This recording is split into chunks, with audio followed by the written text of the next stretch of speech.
ओम नमः शिवाय। सभी भक्तों को भगवान शिव का आशीर्वाद प्राप्त हो। और श्रावण का जो संयोग है ये बड़ा ही अद्भुत संयोग इस समय होने जा रहा है, क्योंकि ये संयोग 19 वर्ष के बाद आ रहा है। और ऐसा संयोग है जहाँ प्रकृति और शिव का मिलन है। प्रकृति शिव का जब मिलन होता है तो कहीं ना कहीं हमारे जो शक्ति है, जीव शक्ति है, जो मानव शक्ति है, उसके लिए भी एक आनंद का विषय बन जाता है।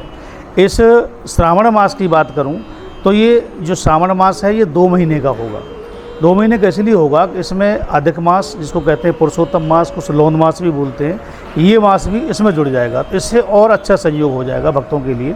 तो जो भी इसमें कामना रखते हैं, जो संकल्प लेकर के व्रत करते हैं, सोमवार का व्रत करते हैं या श्रावण का व्रत करते हैं, उनकी जो भी भावना है, जो भी कामना है, भगवान शिव क्योंकि अवगरदानी हैं, प्रकृति के मालिक हैं, तो जो भी आपकी दैहिक, दैविक, भौतिक सुख सुविधाएँ, जो कामनाएं आपके जीवन में व्याप्त हैं, वो भगवान शिव अवश्य ही पूरा करते हैं। कुल सावन जो होगा वो सावन पहला जो सोमवार होगा वो 10 जुलाई को आएगा, दूसरा 17 जुलाई को होगा, तीसरा 24 जुलाई को होगा, और उसके बाद 31 जुलाई, 7 अगस्त, 14 अगस्त, 21 अगस्त और 28 अगस्त। इस प्रकार ये सोमवार के व्रत होंगे।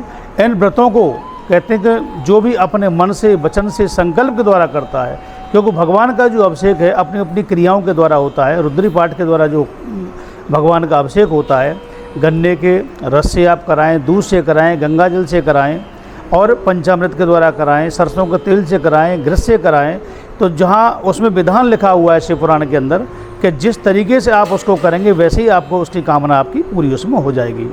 क्योंकि श्रावण मास में किया हुआ भगवान शिव का अभिषेक, भगवान शिव की पूजा, कहते हैं कि शिव शक्ति इस प्रकृति के मालिक हैं और प्रकृति के बस में ही ये जीव रहता है।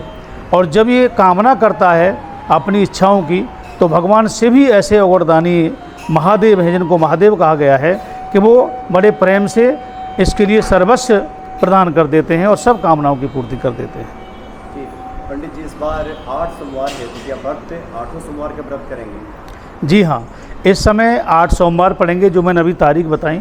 तो 8 सोमवारों में 8 सोमवारों का व्रत होगा।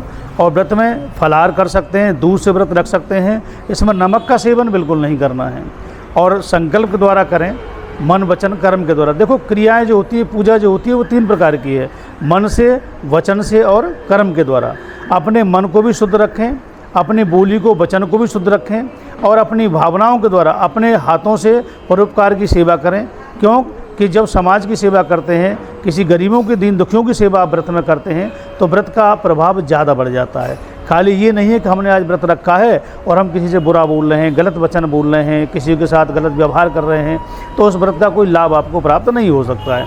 क्योंकि भगवान शिव क्या है? भगवान शिव हैं सत्यम शिवम सुंदरम।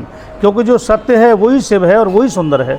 तो सत्य का आचरण आप करने जा रहे हैं, तो सत्य को आप अपने मन में बैठाइए, अपने वचन में बिठाइए, अपने व्यवहार में बिठाइए, अपने आचरण में बिठाइए, तो निश्चित ही आपका जो व्रत है, आपका जो संकल्प है, भगवान शिव अवश्य ही पूरा करते हैं। जी जी। एक और जिज्ञासा भक्तों की रहती है, जो लोग जलाभिषेक करते हैं या दुग्धाभिषेक करते हैं, इसका क्या नियम होता है कि पहले हम जलाभिषेक करें फिर अन्य सामग्री चढ़ाएं? जी देखो, इसमें विधान तो कई हैं। सबसे पहले भगवान शिव को जल का अभिषेक किया जाता है। जल के द्वारा अभिषेक, जल के बाद में फिर दुग्ध का अभिषेक, दूध के बाद में दही, फिर शहद, फिर घी, फिर शक्कर, और फिर इसके बाद में गंगा जल।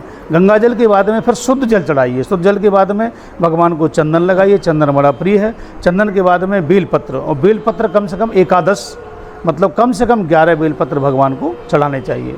और इसके बाद में कहते हैं भांग, धतूरा, जो भी आपकी समस्याओं का निराकरण है, जो भी आपकी कामना है, जो आप चाहते हैं कि भाई मेरे अंदर आदि व्याधि या मेरे अंदर कोई रोग है वो दूर हो जाए, या मुझे मेरा मन, मेरी चंद्रमा मन का कारक ग्रह है, मेरा चंद्रमा, मेरा मन शांत हो जाए, मन में जो दुविधा है वो दूर हो जाए, तो भगवान शिव को आप यू आकार में बना हुआ जो चंद्रमा है चांदी का, वो भी आप अर्पण कर सकते हैं। इस समय ऐसा अगर उपाय करते हैं तो निश्चित आपकी कामनाएँ पूरी करते हैं भगवान शिव। तो जो भक्त पूरे पुरुषोत्तम मास में भगवान शिव की पूजन करेंगे, जलाभिषेक करेंगे, जी, उद्यापन के समय आएगा तो उन्हें क्या करना चाहिए, किन नियमों का पालन? जी जी देखो, जिन्होंने ये व्रत किए हैं उनके लिए उद्यापन का समय ये है कि उद्यापन के समय, यानी कि जब आपके 8 व्रत पूरे हो जाते हैं, तो उस समय पर ब्राह्मण भोजन कराएं, हवन कराएं और साधु सेवा कराएं, गरीबों में कुछ भोजन वितरण करें, भंडारा कराएं और यज्ञ अवश्य करें। उसमें यज्ञ के द्वारा क्या है कि जो प्रकृति का वातावरण है वो शुद्ध होता है और हमारे जीवन में जो भी दैहिक दैविक भौतिक सुख हैं वो प्राप्त होते हैं, कि यज्ञ से बढ़कर कोई दूसरा कार्य नहीं होता। क्योंकि इसमें आपने दान यज्ञ कर भी किया है और हवन यज्ञ इसकी मैं बात कर रहा हूँ, उसमें भगवान शिव के जो नाम हैं एकादश नाम उनके द्वारा करें, रुद्री पाठ के द्वारा हवन कराएं, या त्र्यंबकम यजामहे सुगंधिम पुष्टवर्धनम उर्वारुकम वंदनान मृत्युर्मुख्यमामृता, या ब्रह्मा मुरारी सुराचित लिंगम निर्मल भाषित शोभित लिंगम जन्मज दुख विनाशक लिंगम तत्प्रणामी सदा शिवलिंगम। इस प्रकार से भगवान शिव का मंत्रोच्चार के द्वारा हवन करें तो निश्चित ही उसकी आपको लाभ प्राप्त होगा और आपका जो भी कामना है, जो भी संकल्प आपने लिया है व्रत में, श्रावण मास में, भगवान शिव अवश्य उसको पूरा करते हैं। देखो, इसमें अगर शिवपुराण की बात करें हम या वेदोक्त बात करें तो यहाँ ओम नमः शिवाय जो ओम है वो ब्रह्मांड का स्वरूप है, वो ओंकार स्वरूप है और उसी से सब व्याप्त है, उसी से सारी क्रियाएं हैं। तो जो पूर्ण मंत्र है वो ओम नमः शिवाय ही है।